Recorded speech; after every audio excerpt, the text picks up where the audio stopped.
સામાજિક કાર્યકર અને ગાંધીવાદી વ્યક્તિ હતા.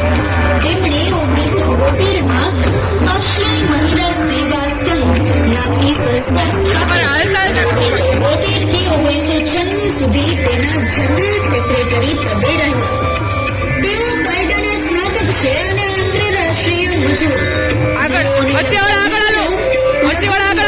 અને સહકારી મંડળ સંલગ્ન ચળવળો સાથે જોડાયેલા હતા.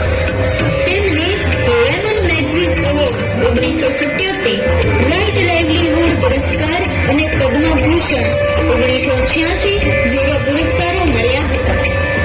ચલો આગળ